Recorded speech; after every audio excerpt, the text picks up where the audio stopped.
this button here means that we have started recording, which means we're making a video podcast. Oh my goodness. Right. So, hello everyone. Good evening. It's not the I don't even know when this one's going out. It's going out on the something of. I think this one's going out on the 29th of December. So, right.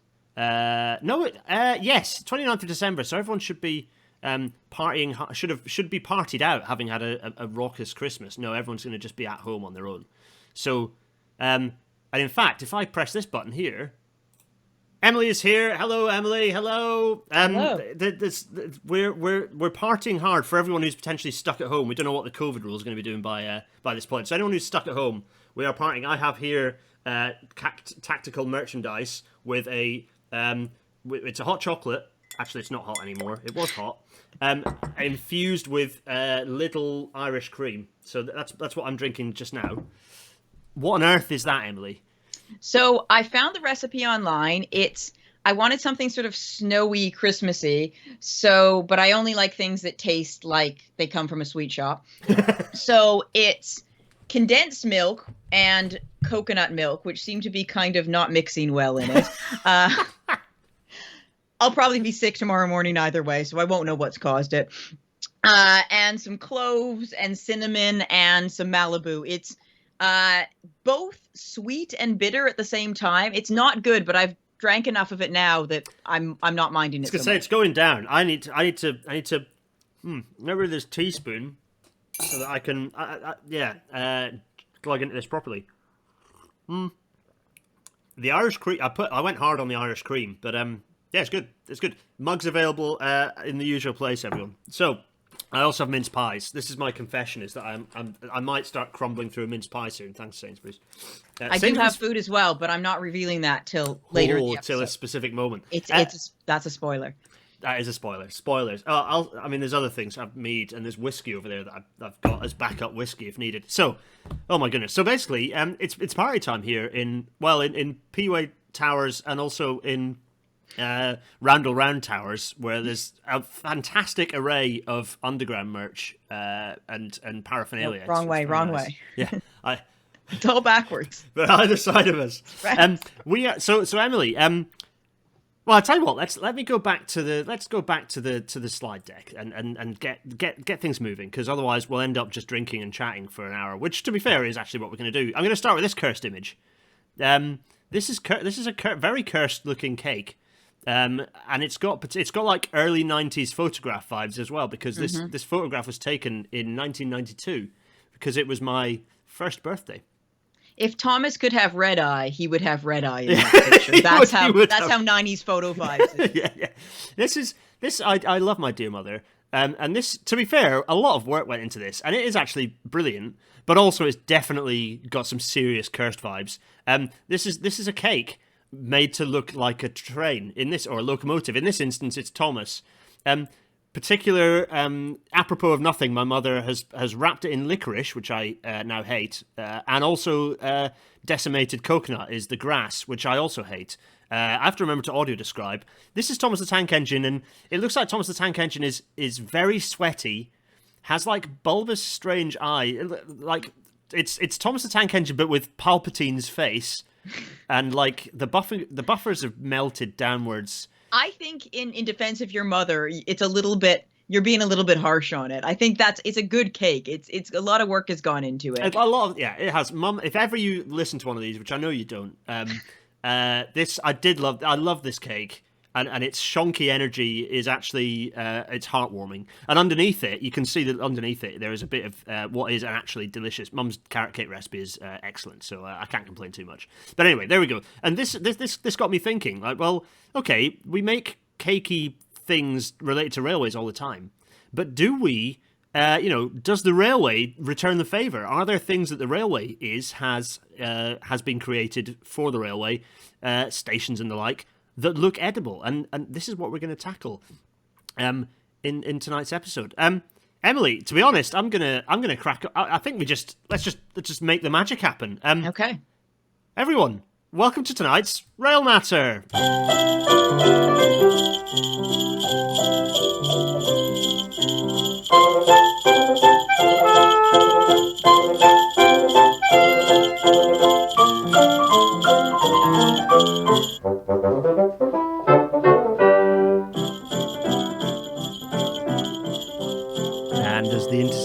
6225 fades away. Oh, there we go. The snow is falling. We're going to jump back to us two while we're boozing away. Emily, this is a piece of trivia that's uninteresting to anyone, but if RailNatter ever becomes famous in 10 years or something, and if I've been doing this every week for that period of time, good grief. Everyone laughs at me because I always say, and the Intercity 225 fades away. I didn't do it in my pre-record episode that went out on Wednesday, and everyone shouted at me. They were very angry that I hadn't said the normal words. It was a scary moment. You've fallen below the standards of RailNatter. This is it. I've let the people down. I've let the people down, and they let me know about it. Cakes. In fact, so to continue that theme, I'm going to jump back. Let's get our two little faces and jump back here where the snow is falling. And indeed, 30 years later or whatever, I was still getting cakes that look like trains. Although I was making fun of Mum's Thomas. This one looks less like a train than any of them, but it's definitely a Swiss roll with just lots of Haribo stuck to it. But that's fine, and it was delicious. I couldn't eat the whole thing. There was a lot of sweetness in there, but these are both cakes of trains. But no one has worked out that I'm not so much of a train guy, and I'm more of a railway guy, and. No one has created something as beautiful as this, which you're going to have to tell me about because you sent me this picture through moments ago. This is Mornington Crescent Station as a cake. This is spectacular. Yeah, well, it's actually a gingerbread house. So behind those two walls is nothing, which is kind of the same as Mornington Crescent Station because there's only two visible walls that are attached to other things.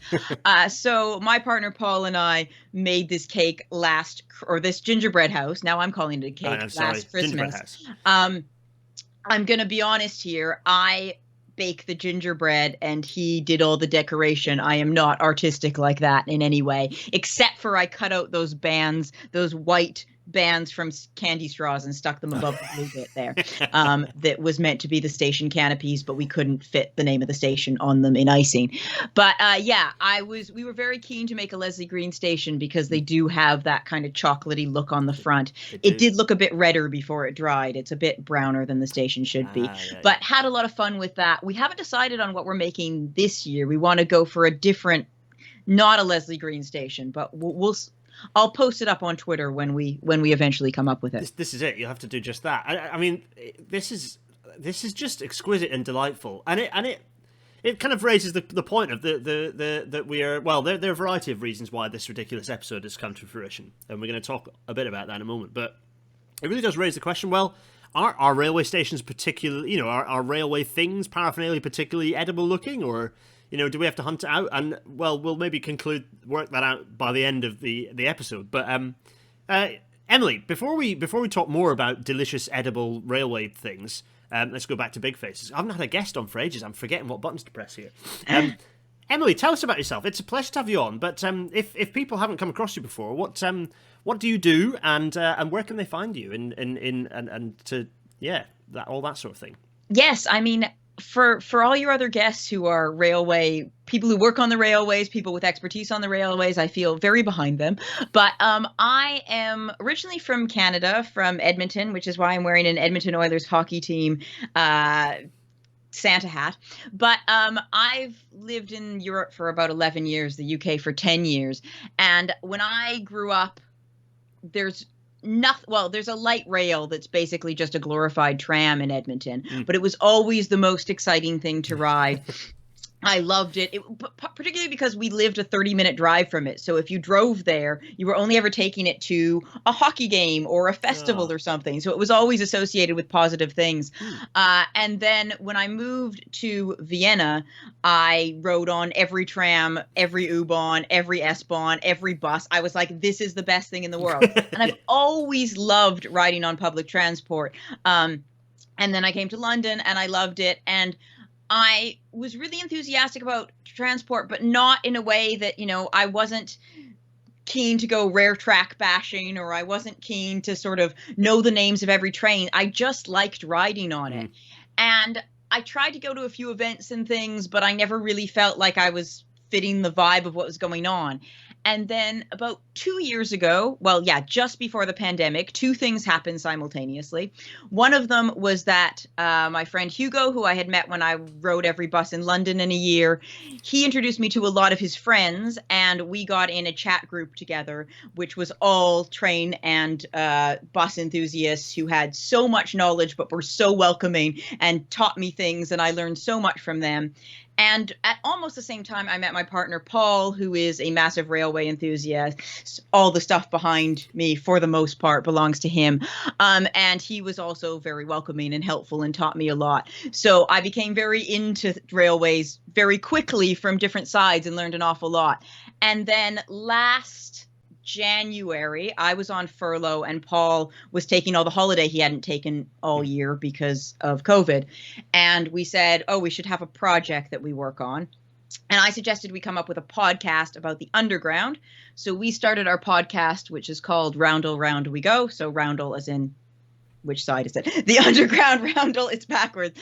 So yeah, Roundel Round We Go, which we basically take this bag and we draw the name of a station out of it every time we record one, and we research it and we make a podcast about that station. So we've had 8 episodes come out already, and then we realized we couldn't research and record episodes at the rate we needed to go. So we've taken a bit of a break, and we're releasing, well, the first of 8 episodes on the 11th of January. So we're looking forward to that.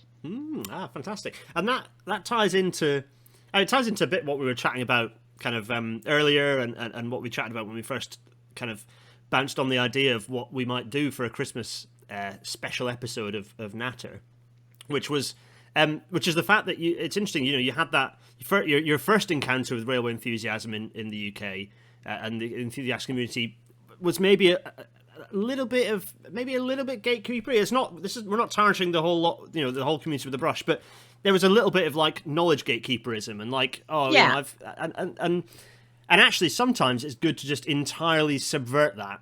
Yeah. And I think also, I went to events and things, but I didn't know how to meet people there. I didn't know the context to getting into things. I think there was a lot, this would have been 2011. There was a lot less on the internet, on sort of Twitter around railways, or at least I didn't know where to find it. So it took me more. It's one of those things that as soon as you get into something, then it's suddenly suggesting I follow this person and suggesting I follow this person and then I find out about all these different things. But I just didn't have that. And so it was just something that I had a mild interest in, but wasn't overly involved in, which is sad because now I've learned so much and I enjoy it so much. Exactly, and we're definitely going to have to get you on to talk more about the kind of the perspective of kind of making this stuff accessible and the fact that there's so many different layers of things that are interesting and useful about kind of public transport and the sort of different facets of it, the passenger experience, engineering, all these things, and how much it's important to make that accessible to everyone, so everyone can enjoy it or take the useful things out of it, or benefit from it usefully if they actually travel. We're definitely gonna have to get you on again to talk about that. But before that, we thought, before that though, let's entirely subvert and just make a complete mockery of the whole thing by talking about how much we want to eat all of the railway stations we travel to. Yes, it's a great attempt for me to be taken seriously by the railway community. It's just to talk about railway stations that look edible. But it's fine. I'm excited because I love food and railways, so it works out well. Some people occasionally suggest that my main shtick is to just sort of get as many people in the railway enthusiast community to find me irritating or to create anger against me as possible. I say mean things about HSTs.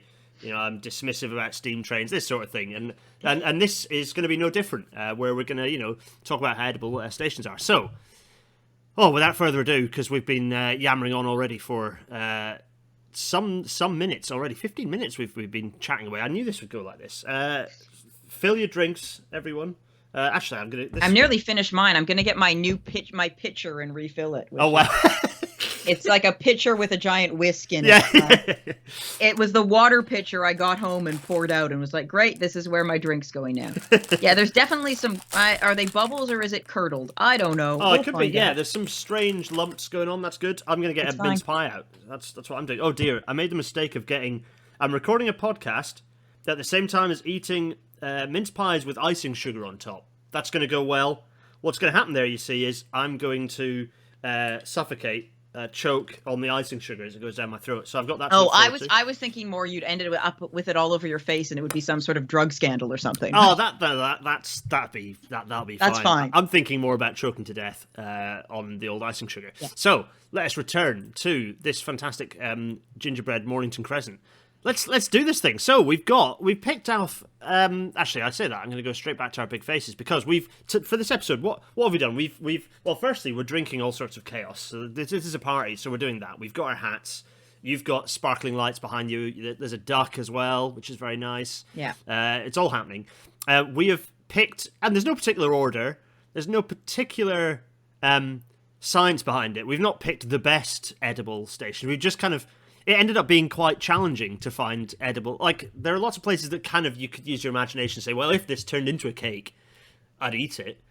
But in terms of a station that, like, has particularly delicious-looking qualities, yeah, it was more challenging than I thought it would be. I still had quite a lot of fun hunting out, though. I did, and I have to say, I only chose UK stations, so you broadened the scope. I cheated, and I widened the scope because I found it hard. That's totally fair. I was determined to do UK stations because I've probably been to more stations. I mean, I've done the Trans-Siberian and the railway across Canada, which means I've probably been to more international stations than UK stations. But I used some books, I used some research, and I did that.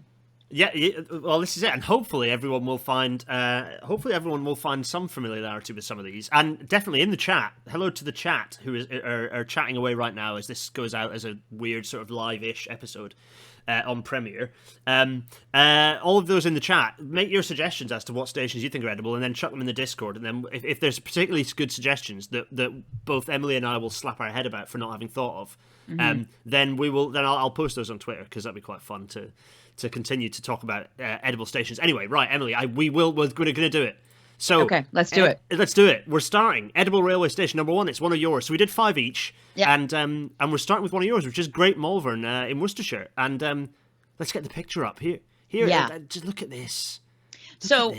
I think this is a strong start. It is. I did. You said no particular order, but I chose this one to start with because I thought this is bam. This is bang on exactly what you want for an edible rail station. So I think there's so many elements of this rail station that look edible to me. I mean, those columns. First of all, if you look at the bottom bits of them, they look like candy straws. Yep. Definitely. So you've got that element. Then you go like that picture on the right, which is. Each one of those supports has a different pattern based on, I think it's local, based on local flowers or flowers from the area. They're all different and all of them look delicious. I mean, I think everything in there could be part of a fruit salad, color-wise, or even just actually the leaf. I mean, the leaves do look a bit marijuana-y, but don't go down that road. But I mean, I just felt like I looked at that and then I went watermelon there, definitely lime or cantaloupe. You've got sort of a lemony or banana. You've got the darker green, which I guess could be like mint or something, which would be really nice spicy up. The blue is not quite blueberry, but it's fairly close. And then what I think is the kicker is those like canopy supports that have, to me, they look like rhubarb crisp. They're very rhubarby. They have that sort of the yellowy is like the crisp on top of the rhubarb. When I was a kid, I used to visit my cousins who lived in Winnipeg, and they had a lot of rhubarb growing in front of their house. And we'd take rhubarb and dip it in sugar and eat it, and it was so good. And that just the top is definitely rhubarb. Yeah. So. Yeah. I've waxed lyrical a little bit too much about this station. No. This is it. This is the thing. I think like. I just want to I want to dive in with my hands and sort of start. It's a very strong start. It's an incredibly strong start. We are off to a kicker here. This Great Malvern, I think, absolutely up there. I'm gonna. This is why I've put food in front of me, because I thought I won't get too hungry, so I ate before the pod, and I am already getting hungry looking at, weirdly, railway stations. So it's having the desired effect. It's since we discussed doing this episode, every station I'm at, I'm like, oh, could I eat that? Is there anything in Euston that looks edible? I don't think so, but I'm still looking at it that way. The baffles on the ceiling, perhaps, the Toblerones. Anyway, this is it. Where do we go? Yeah. So that was Great Malvern, an incredibly strong start. I think there's a risk that we peaked, or have we? It's a very good. It's a very good start. I think the thing about this one is some of those things do look edible just as is. They're shaped to be edible. I think as we go on, we've got some more creative spins. I think this one on the surface looks very edible. There's some more that we'll get to that I feel are more creative, I hope. So the next station is one of the ones I've picked, and we're staying in London. Actually, we're going to London. We're starting off our first tube station, which is Southgate. And for anyone who's not familiar with Southgate, by the way, these aren't all just places that are in Tim's architecture series, although so far they have been. We do break free of Tim shortly.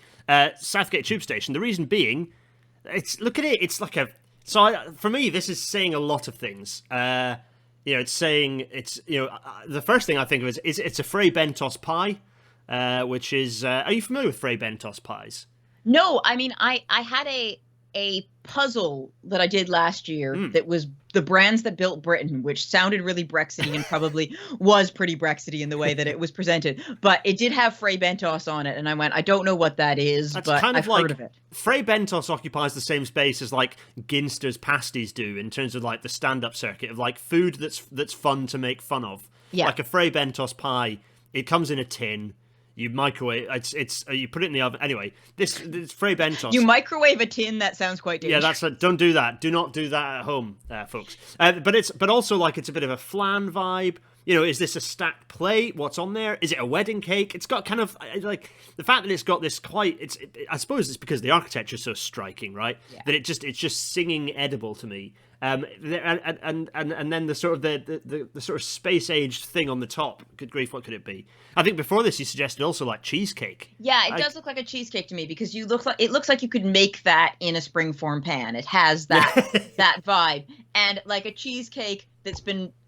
I don't want to say it's been flipped upside down, but it does. Or a cheesecake that's overflowed the tin a bit, but somehow defied gravity. Someone's It's my trick when it comes on the flat board and it's got the cardboard on it. And you want to get rid of the cardboard, so I put a plate on it, flip it upside down. Yes. Yeah. And it's fallen out. It does look like a plate, but then the thing on the top, it has a bit. There's parts of me that say it has a bit of a kind of ice cream sundae element to it in some sense, but not quite. There's lots of things I'm thinking around this. It's anyway, the circular nature of it. I'm hungry. I'm hungry looking at it. Yeah. Yeah. Good. Paul and I have discussed making a cake instead of a gingerbread for Christmas, and it looking like this station, but. I think we're going to go with another gingerbread house. Oh, well, I am excited about that. So, yeah, that's good. So, no spoilers for the gingerbread house.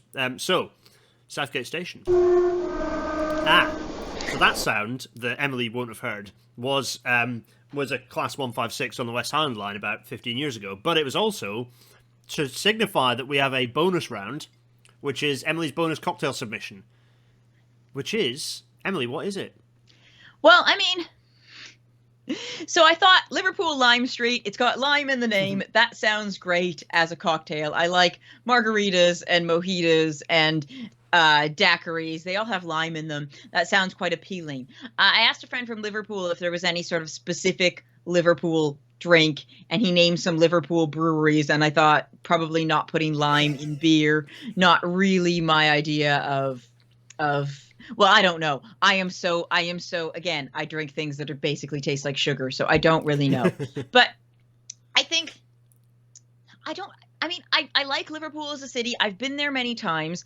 I don't know how to, distill it into its drinkable qualities, pun intended.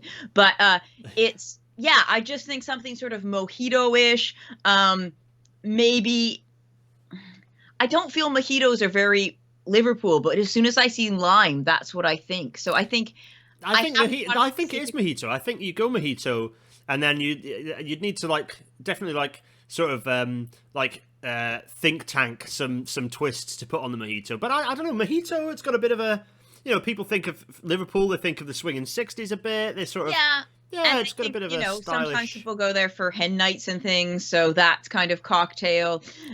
You know, there's a big sort of LGBTQ club scene, at least from what I saw from wandering around Liverpool. I'm not, as a non-Liverpudlian, I mean, I just don't feel like I want to say what I think would make Liverpool as a drink. But I think there's lots of potential there for Liverpool Lime Street. We definitely have some Liverpudlian viewers. So if you're in the chat, what would you put into a Liverpool Lime Street cocktail? Let us know. But it's at the moment it's a mojito and it's going down smooth. So that was our little bonus cocktail submission interlude. Liverpool Lime Street. There'll be more of those later, but we also have to go on to Emily's next submission. We are not getting through. Oh, we're getting through these. Not a bad lick, I think. Glasgow Queen Street is the next one. Okay, and here we have a nice picture of Glasgow Queen Street. Newest station. I mean, obviously the station itself isn't new, but the redevelopment of the station is very new. And now this is very North American of me, but when I see this, I think s'mores. So I have the ingredients for s'mores in front of me. We're going to go big face again. Okay, go big face. Okay, so I've got the graham crackers that I bought from the American shop, because people in this country, if they make s'mores, make them with digestive biscuits, which are fine, but graham crackers are the way to do it. So I've got those. I've got marshmallows. Amazing. Which, again, not the greatest marshmallows in the world, but what Sainsbury's delivered to me. And I've got a stick to put it on. It's a chopstick, which might light on fire, but it's okay. I haven't drank that much yet. I've got a gingerbread flavored candle, which is great because it's thematic. Infusion. Yeah. And I'm going to try to roast this marshmallow and make some more. Oh, I've got the chocolate as well, which won't melt as much as it's meant to. So I'm just going to light a match in front of the computer, which is great. This is brilliant. This is a rail natter first. We're doing fire in rail natter. As someone who used to call himself a pyromaniac, I'm having to contain my excitement. There we go. Okay, so that's lit. It's not providing much flame. I did try this on a tea light, but I thought I'd make a better candle. I'll get the piece of chocolate. Here we go. It won't get hot enough to make the chocolate melt, which is what you really want. Okay. But see, I thought it looked like a s'more because you've got that bit on the top, which looks like a graham cracker. Yep. You've got the white bit that looks like a marshmallow, and then the glass there looks like a bar of like baking chocolate. Or it really does. It actually looks quite like one of those Lindt chocolate bars or one of those green and black, like a thin chocolate bar, which I was going to get but completely forgot. So I'm going to try roasting this marshmallow. I will raise the candle up and see. The thing is, you basically just have to light it on fire because you don't have enough heat and flame that you would at like a bonfire. But look at this. This is real time cooking with rail natter. Look at this. Yeah, this is quite captivating.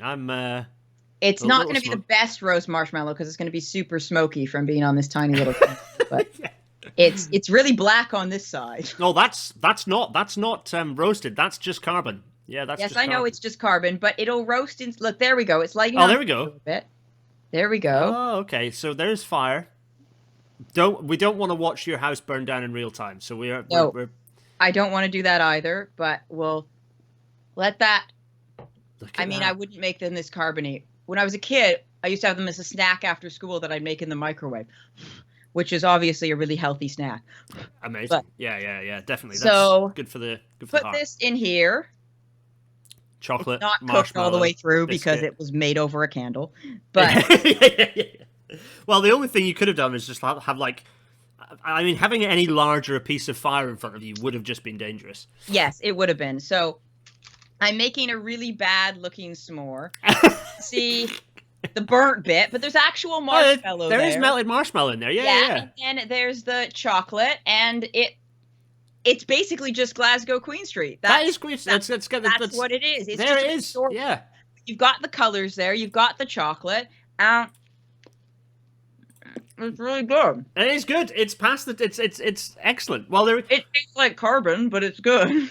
Some of the best things in life taste like carbon. There we go. Glasgow Queen Street, as recreated by Emily Turner on a rail natter. That's I'm very pleased about that. And it didn't set fire to your house, and I'm now very jealous of your s'more. There we go. S'more live on the show. So with cocktail, I'm gonna have a glug of Bailey's hot chocolate, and then there is nothing hot about that. So let us continue. So we had Glasgow Queen Street, which definitely is a s'more. That is like zero doubt. Yeah. Now we're going abroad for the first time. We're going abroad. We're going to Stockholm, and we're going to T Centralen station, which for our fourth edible railway station. It's one of my suggestions. And when I bring it up, I think you'll agree there is something of the packet rice about this. I think it just looks like a bag of rice. Which having had for my dinner a thing of chickpea dal, I was missing some rice, so I could have done with T Centralen station come to my rescue. Also, it's one of the fantastic Stockholm underground stations. If anyone's been to any of the underground stations in Stockholm, they're awesome. I've never been to Stockholm. I mean, it's very expensive, which is one of the reasons I've never been there. But I would like to go. I mostly go to cities to see their public transport network. I was whizzed over there by Siemens paid for me to go to UITP, which is a big transport thing. Mm-hmm. And I was like, okay, cool. I'll go somewhere for free. Went over there, and they didn't really. I was like, what's the catch? What do I have to do? And they're like, oh, nothing. Just go and maybe tweet a couple of things. I was like, I can do this. I got to go and see their electrified motorway as well, which is really weird. But anyway, so I didn't really get much time to enjoy Stockholm because we were kind of scheduled. So every minute of the day we were kind of scheduled. But whenever we were traveling, but whenever I could have any level of control, I was like, no, we're not going to take the coach. We're going to take public transport. And so we took public transport, and I managed to go through several of the underground stations, and they are fantastic. They really are. I was thinking if anyone listening has, plans to start some kind of organic food business or a small business selling food or creating flour, which admittedly is a pretty big thing that you'd have to have like mills and things to do. But if you were going to do that, I mean, I grew up on the prairies. There was a lot of flour around, but I have no idea where it came from other than big grain silos that poured it into trains that then blocked traffic for hours and hours. Yeah. But nothing against trains, obviously, but that was a standard experience growing up in Alberta. But yeah, this is a perfect. It's probably copyrighted, but it's a great branding to put on your bags of flour or rice. Yeah, exactly. Get that going. Got a staple, brand it like this. So that's T Centralen. Whether you would just dive hands in to a bag of rice and just eat it immediately, or indeed a bag of flour, I don't know. So am I stretching the rules slightly? Perhaps. I mean. Yeah. It is reminding me of sort of problematic charity adverts of the 90s being like, you can buy a bag of rice if you donate this much money, which are that's what I'm thinking. That's the vibe you get. Oh, well, in which case we shall quickly jump forward. No, that's not the vibe I'm getting from it, but when I hear would you eat a bag of rice, that's always what came to my head. Well, yeah, true. So we're in another tube station. I kind of gave the game away earlier by saying the first tube station. Well, this is the second tube station we're covering. Yes, well, because I host a podcast about tube stations, I figured I have to get another tube station. Yeah, exactly. Holloway Road. Yeah. Yes, Holloway Road. Now, I had to get a Leslie Green station because I thought these tiles, there's so many different tile color patterns. Some of them look like candy. Some of them look like all sorts of different things. Some of them look like contents of toilets. Some of them are not very pleasant. Mm-hmm. So I went through and looked at all of them, and I chose Holloway Road because the tile pattern on the platform at Holloway Road very much reminds me of Bangers and Mash. Yep. So my experience of Bangers and Mash is that I didn't eat meat when I moved to this country and still don't. So it wasn't something I tried because it's a very British thing. And I was like, well, I'm not trying that because I don't eat meat. And then I was working at the Houses of Parliament and they had vegetarian Bangers and Mash in the House of Lords one day. And I was like, this is the best thing I have ever tasted in my entire life. And then the pandemic happened, and I basically ate it almost every day. Maybe not quite, but very close to it. And I think like both, depending on what kind of potatoes you use, both the tiles behind Holloway Road name itself and the ones at the bottom could be the potatoes, depending on your potato preference. And then I think, again, vegetarian sausages are a bit different color than other sausages, but definitely the sort of either of those browns could be. I think the middle one for me would be the vegetarian sausage, and then the outer one would be the gravy. And so you've gone for it. That's interesting. I was thinking like burnt sausage dark and then the brown for the gravy, but you've flipped it. So you've gone for the dark. Yeah, I think it's either you've way. Gone for a rich gravy. Yeah, it's how thick you make the gravy, what kind of sausages they are. But yeah, I think that's definitely all the elements of bangers and mash. Then the outside of the station, I mean, I always think they have this very chocolatey. I mean, I know it's a bit redder than chocolate, but even like a red velvet cake or something like that, they have that really rich. So basically the platforms are your main meal, and then the outside is the dessert, which is just the dream. I mean, the other thing at Holloway Road is the station. The ticket office is all green, so then you've got like peas or beans or whatever you might put in the bangers and mash. Greenery, The bit on the outside of the tunnel as you leave the station, also green. So, whatever kind of greenery, if you want anything healthy. Yeah, you want some frozen broad beans, boom. Yeah, all of that. It's covered there. It really gets your whole meal. It really is a full meal, self-contained full meal at Holloway Road. Yeah, glorious. Yeah, that's fantastic. I mean, it is making me hungry. Actually, that the bangers and mash there really. Also, I haven't had bangers and mash in ages, and I am very much. Oof. So get on that. Change that quickly. From the velvet cake and the bangers and mash, we're jumping around the world to Japan. We're going to Kanazawa in Ishikawa, because Kanazawa Station, our 6th edible railway station, it looks like a waffle, folks. It looks like a waffle. And as Emily pointed out, it looks like a waffle being supported by 2 Cadbury's twists as well. Like, that is a waffle, and it looks absolutely delicious. And I would like to serve. Well, I mean, I'm not quite sure whether I go for like, chocolate sauce and cream, or whether I go for a bit of maple syrup. But yeah, that bit on the top of the station behind definitely does have a bit of a cream look. Like there is a ton of cream dolloped on there, which is quite nice. But then the sort of piping on the outside does look like it could be dripping maple syrup. So you've got both covered there. Yeah, both covered. Yeah, nice. I mean, cream and maple syrup together are the way to go with any kind of. These little sort of planter benches in front of it. I like to think each of those is a little sort of ramekin with a different sauce ready to go. Yes. Yeah. So one of them's got like little chocolate nibs in it. The other one cream. Another one maple syrup. I was thinking I don't know if savory waffles are a thing, but if you made savory waffles, that looks like it could be some kind of mint yogurt sauce or chutney or something. One of the things I used, in the 90s in Britain was a pretty miserable time. And, miserable, less in like a poverty way, although it definitely was, but more in a kind of it was about as grey and dismal, but also somehow horribly brightly coloured at a time that Britain could possibly be. Everything was totally wrecked and run down, but also everything was like bright green, bright pink, and 90s colours, right? And one of the things, where I'm going with this weird story, is one of the things I used to eat as a lazy... My mum used to cook me lovely meals all the time. She very rarely, I owe her a lot for that. But when she was feeling particularly knackered, she would do potato waffles. And they did look like this. So, and admittedly, with the potato waffles, I'd probably just be having, I don't even know what I'd have with it. What even did we have with potato waffles? We probably had it with sausages or something. So yeah, whether I'd then be having mint sauce with the potato waffle, I don't know. It could work.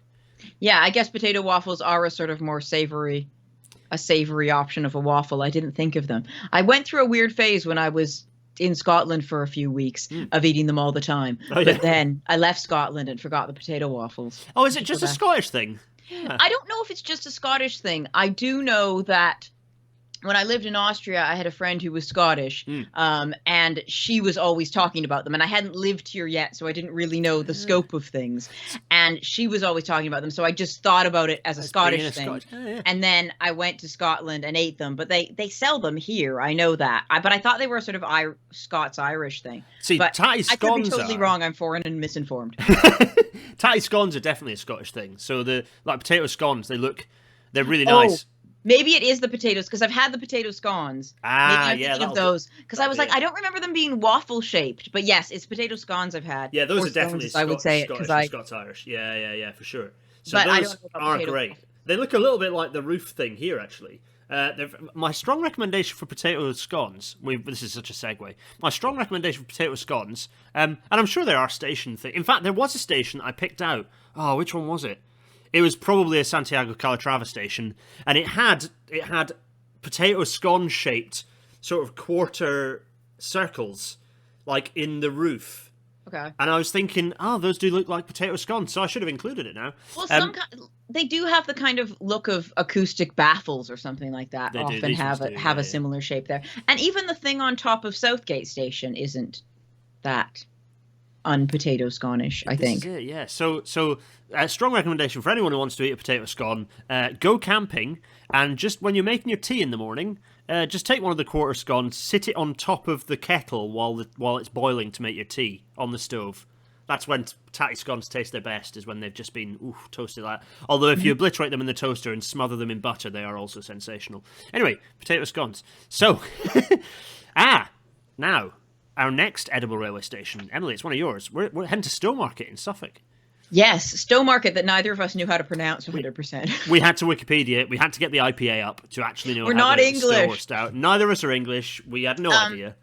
Now, Stowmarket to me is, I think, the most malleable of interpretations of the stations I picked out. Because I think, it could easily be a gingerbread house. And I bet you could, I think I have gingerbread cutters that look similar to that.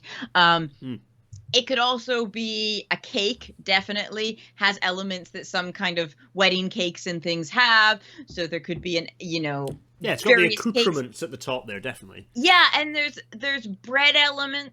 There's so much to this that I think says break off a piece and eat it. But to me, it is mostly it's gingerbread with kind of shortbread holding it together, which wouldn't actually work in a baking sense, at least from my own baking experience. I'm sure someone brilliant could hold together gingerbread and shortbread somehow, but it's just biscuits. I feel like if you bought, those tins that always end up with sewing stuff in them. Yes. If you bought one of those kind of tins of biscuits, which are always better than you expect them to be. When they show up, you're like, oh, it's just one of these boring biscuit tins, and they're actually quite good. But you'd expect things to be the various shapes that make up this station in one of those tins, and you put them all together, and you could create this station. So I think it's just very biscuity. It is very biscuit. Now, I'm going to take one step further and say that gingerbread, definitely the vibe I'm getting here, because it looks like it's been repointed recently, because all the bricks are very prominent in this image. I'm almost getting like stacked, like it's been built out of biscuits. It looks like it's been biscuits have been stacked up to create this thing. This is a feast. Yeah, I think we need to go to Stowmarket and just try to take a bite out of the station. Yeah, just see is it in fact edible? Yeah. Test at your own advisement, folks. Yeah, I'm not sure my dentist would love that idea. Yeah. It really is. It's just vigorously biscuity to behold. Absolutely. So, now, this is good timing because I just finished my hot chocolate. We have another, that two-tone means that we have another cocktail submission, and it's my turn. Now, my head's in my hand here because... actually, what happened when we were having the preamble chat before we started recording is that Emily came up with a far better name for a drink than I had, which was I'm about to drink some mead, so I'm gonna. I think you've teased it a lot there with I'm about to drink some mead. Yeah, it's Bristol Temple Meads. It was your suggestion, which was excellent. I'm drinking some Aegir's mead, which is by the Lancashire Mead Company. It's very, very nice. Bit of tannin, bit of tea and orange in there. Very nice. I'm actually going to have some now. There we go. I always like doing sound effects. I recorded an episode of Well There's Your Problem podcast earlier this week, and I made a point of being as loud with my alcohol pouring as I could because it's like one of their tropes. But I can hear that pretty well. Oh, nice. Yeah, I didn't know. Is mead cold as well? I thought it was hot. No, you can. Well, I think the good thing about mead is, firstly, it tastes like honey. So what's not to like? It's very nice. Bit of tea, bit of tannin. Eminently drinkable. But I know you can have it hot, you can have it cold, you can make toddies out of it. But I just have it at room temperature because I'm lazy. My whole experience of mead is being in the Czech Republic with some friends, and a guy. It was it's kind of a Renaissance festival. It was a Baroque festival. I don't really know. It was a sort of past festival essentially, and there was a guy selling hot mead, and he was incredibly good looking. And my friend Lewis, who I was with, just wanted to flirt with him constantly, so we had to keep going back and buying more and more mead. And I hated it. And I was like, Lewis, I don't care how good looking this man is. I don't want any more mead.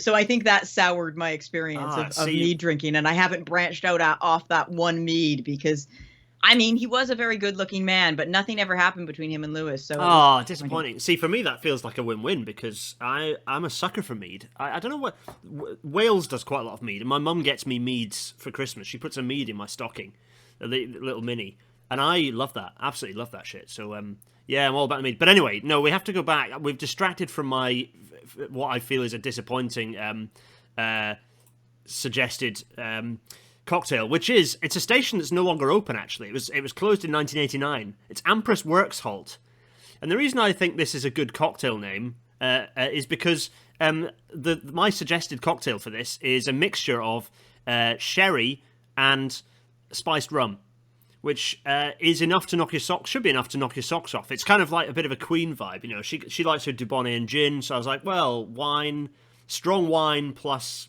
another strong alcohol. Okay, well, let's go for rum and sherry. So it's a works halter, right? Hence works halt. And then Ampress, I've no idea. It's just a railway station that was called Ampress. To me, Ampress, when I saw that, I thought ampersand. And you're putting two different drinks together, so that my goodness, almost works in my brain. You're so much better at this than I am. Well, there we go. Ampress Works Halt. Where was Ampress Works Halt? So Ampress Works Halt was on the Lymington branch, and it was like it just served some engineering works. It was a really random station. It was on the electrified little Lymington branch, and it served. You can still see it as you go past. I think they've nabbed the station sign now. But it was like a weird halt that people hopped off to go to the kind of engineering works there. Bit random. Google it for further history and information. Yes, I will learn more. It's what I should have done there is done some extra research to tell everyone about Ampress Works Halt. But basically, if you Google it, there's some interesting history there. So there we go. That's my bonus cocktail submission. I'm gonna drink a bit more mead. Lovely. Ampress Works Halt, enough of that. Next is the next station, and we're back in Glasgow. We're just down the street in Glasgow. Indeed, just the short shuttle bus away. We're heading to Glasgow Central Station because, oh my goodness, I mean, obviously the interior buildings in Glasgow Central are made of chocolate, right? They are definitely, this is chocolate. You know, these are chocolate buildings. I mean, if you look at the chocolate that I got to make... Yeah, let's go. I'll give a big face again, so that's the chocolate that I bought, which is just the Sainsbury's dark chocolate for the s'mores. That's Glasgow Central Station. I mean, I looked at Glasgow Central and I was like, I was spending a lot of time looking at Glasgow Central and Glasgow Queen Street because I spent a lot of time in Glasgow when I first moved to the country because I was staying with a friend there, and I was trying to remember which one I'd been to more, and then I just didn't even think that it looked like chocolate. So it's a really big omission by me, but I'm glad you. I picked up. Well, it's good. I'm glad you made the omission because it meant that I could cover it. It's just eminently chocolatey. You can just break a piece off it. There it is. It's lovely. It really is. I mean, it's a glorious station, and as we know now, absolutely delicious too. So there we go. So what next? What do we have next? Well, we are. In fact, this is the last of your edible stations. It is. My goodness, it's White Hart Lane in London, in Tottenham. Yes. Well, what's interesting to me is that all three London, TFL run stations at least, that we have chosen are all in Northeast London. And I live in Northeast London, and I didn't know you were picking Southgate. So it just feels they all feel at home to me. Anyone, clearly the most delicious of the postcodes. Exactly. Well, I mean, I guess it's not N. Oh, it's technically not anyone. It'll be whatever the N postcodes it's not any. are. It's not Newcastle. Northeast London is the most I'm sure edible Newcastle part of London. Tastes great as well, but yes, North London. Well, it's sort of northeast. But anyway, so White Hart Lane I chose. Now, interestingly, I'd been to the station previously. I used to teach at a school that wasn't too far from here, but it was closer to Bruce Grove, so I'd get off there. And I didn't realize the station had been redone until I needed to get something, the giant Sainsbury's that they've built as part of the new Spurs Stadium.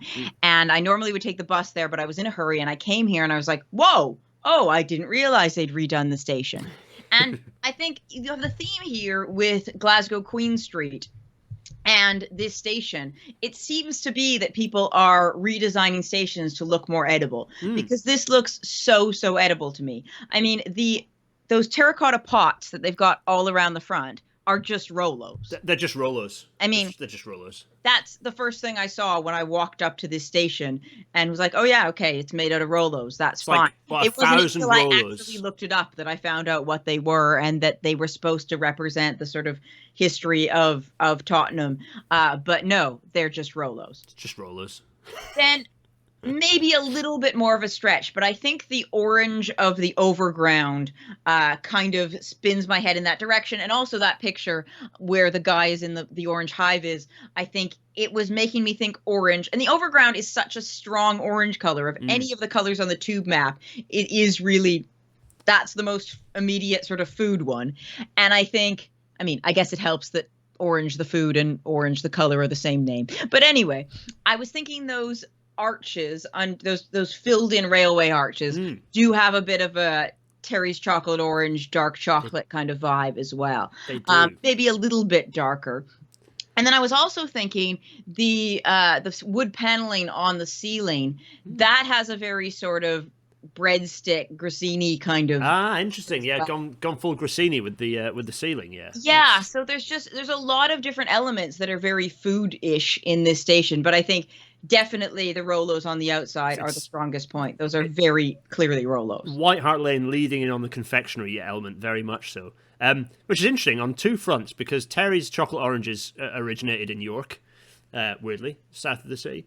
Also, the other York connection is me, because I live in York, and actually I didn't work on White Hart Lane Station, but I worked on the lines through here, the Lee Valley lines and the lines paralleling, are lines that I've done work on. I have indeed helped design bits of railway through here. So, well, I live on that railway, so thank you for designing the railway, though admittedly I take the Victoria line more. But when I use the railway, thank you for it. Many do. It's a very strong finish. I mean, those are Rolos. I cannot shake the fact that those are Rolos. Definitely someone has just put a load of Rolos on the outside of the station. Yeah, I mean, if I was to make a model of that station, even if I was making model railways and I was trying to make it permanent, I would just make it out of Rolos, because you could use mini Rolos as well if you're going for a scale down. Yeah, there's nothing better than, I mean, well, those are a lot bigger than actual Rolos in real life. So I mean, I would also like to see giant Rolos that go on the station. You could do all the different scales of Rolos.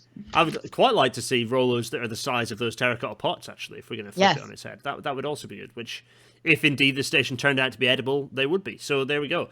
White Hart Lane Station. It's a very strong finish, Emily. But our number 10 is Birmingham New Street. That's my last suggestion, and I've already teased you about this and sort of hinted at what this was going to be, because Birmingham New Street Station, it's a burrito, folks. It's a massive burrito. I am a big burrito fan. I like kind of Mexican food a lot. Burritos are one of my favorite things. They're just genius. It's a whole meal wrapped very neatly into a package. It's genius. They're brilliant. They're great, and it's softer than a pie. Pies disintegrate. The burrito, until you get to the end where it slops all its liquid into your lap, it holds together very well. And weirdly, in a kind of a meta way, some of my favourite burritos I've had are, sorry to the Shambles Smokehouse, but they are weirdly the chain tortilla in Birmingham New Street Station, which I hope is still open. because they do like the steak one plus the chorizo, which is no good if you're not a meat eater, of course. The steak one plus the chorizo, and it just ends up so chunky. It's lovely with the guac. Yeah. So Birmingham New Street Station looks like a burrito and serves delicious miniature burritos. Yeah, I mean, I looked at this station myself, and I didn't really see much to it. But now, of course, it's just a burrito wrapped in foil. It's so obvious now that you pointed out. There it is, and it's just everyone wants to tuck into a good burrito. It's it's there. It's delicious. Jackfruit burrito, whatever floats your boat, you can put it into a burrito and make it spicy and delicious. And for me, that particularly is burritos are often. Oh, well, in fact, it used to be my when I was in London working. If a very late night, say I'd been off. Sometimes I used to go on little adventures in an evening because I was in London with no one around, and I wasn't drinking with Tim and David quite as often in my early days in London. They became reliable stalwarts of my Monday night later on. But earlier on, I was kind of on my own, and I'd invariably have a late night burrito after I've maybe had a drink or two. Late night burrito before bed, so it felt like a nice thing to end on. End on our burrito as we continue to glug through. I mean, the Baileys. I'm gonna open this bottle of Irish cream to give everyone an idea. I think by the audio, people get an understanding of how old this bottle is. I mean, do you want to go to full screen so we can see your? It was more of an audio. I'm gonna go big. Oh, face. sorry. It was an audio thing, because there's just. But I'll hold this up. There's the crust on the outside there. That's if I can get it to focus on that, not me. Yeah, there. I can see focus. that. That's not good. It happens to be. It was absolutely fine inside a hot chocolate though, so it's all good. Oh, well. Anyway, so that was our list of edible stations. Emily, how's your drink go down? Is it going down any better now? Yeah, that you're it's much better now that I've had quite a bit of it because I'm not tasting as much of it anymore. But I am in a weird place where I am also really craving a burrito now, but this is so sweet that they don't really go together. It's an awkward place to be. It is, yeah. That is a challenge. I mean, all I can suggest is that you finish that drink, and then maybe ramp up to something like a strong whiskey, and then go for the burrito after that. That might work. Yeah, I could manage that. I'd have to go out somewhere and get more booze because I've only got Malibu and a bit of other rum. But I do have some scotch. Ooh. Because the guy who used to live here was a booze journalist. Like he wrote reviews of alcohol, and sometimes we still get things delivered and he goes, "Oh no, I don't need it. It's fine." So I do have some scotch, I think. Roll back. That's amazing. That feels like the perfect way to live life, is to move into a former food or drink journalist's house and have all the freebies sent. That's genius. We don't get that many of the freebies, but we do occasionally get them. And I'm like, "Oh, do you want this?" And he goes, No, it's fine. So it's well, because if they've got the address wrong, he just emails them and said, this isn't my address anymore.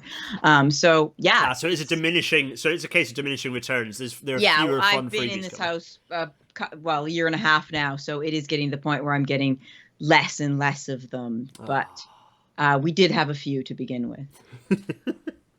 Well, that was our list of 10 edible railway stations. In the chat, I'm sure some of you have been discussing your thoughts on edible stations. In fact, the chat, I love the Railnatter chat because they are a bunch of informed nerds, but also they're all super keen to share what strange tidbits they have. So the only sad thing about non-live episodes is I can't see the chat where they would be recommending. We'd have heard multiple epiphanies. We'd be Googling like mad. What does it look like? Let's see. We would be seeing delicious stations before our eyes. But I think our 10 that we've provided there are a good first pass. Maybe we'll have to revisit this, in a year's time or 2 years' time if Railnatter still exists. And maybe we'll have improved on our list and found new delicious treats. And in fact, it does seem to be that stations that are being redone are looking more edible. More edible, yeah. I mean, I don't know how many stations are being redone, but as they keep happening, we can keep looking into them. So maybe next time we do it, some of Crossrail might have opened, and we'll be able to go and see how delicious some of those Crossrail stations look. I mean, I've been to some of the outer ones, most of the outer ones, and they don't look that delicious. But maybe there'll be a surprise somewhere. Maybe there's some And I sort of. think maybe I didn't have that hat on when I was Is going it to. no one who is, particularly both of us, but anyone who's watched this or listened to this now will no longer have the same. They'll never look at a railway station again. We have arguably greatly improved or totally ruined people's railway travelling experience because they're just going to be hungry the whole time. Yeah. But there you go. Well, Maybe what we have done is increased sales at station cafes and things like that. I think we should get some commission for that. Yeah, there should definitely be commission. I think we need to give Upper Crust a shout and work that out. So we'll be back with Emily in a few seconds, but first, the usual, which is this is God knows how this worked in audio only form. We made s'mores in audio only form. I think that's unbeatably good audio experience for the listeners. But yeah, you can pick this up at all the usual places. It never started out as a podcast. It started out as YouTube videos, and then people said, "Why don't you just make it into a podcast?" And I was like, "Oh, yeah, I'll do that then." So I do that, and it seems to work all right. There was an issue with the last episode for some reason. It only uploaded 26 minutes of it because I don't know how to do technology, but I fixed it and it's now updated. So if you only listen to 26 minutes of it, go back and listen to it again, listeners, because the full thing is now there. It's fixed. The usual plugs from my end. Patreon.com/GarethDennis to make these happen and continue to happen. The merch from Masquette. Lots of people have been buying merchandise, which is crazy. And I need to make more of it, probably. Maybe an Abolish the Treasury mug or something. But thanks for those who get merch. It's fun. People doing selfies with Railnatter masks is a bit weird. Masquette.co.uk/collection/Railnatter.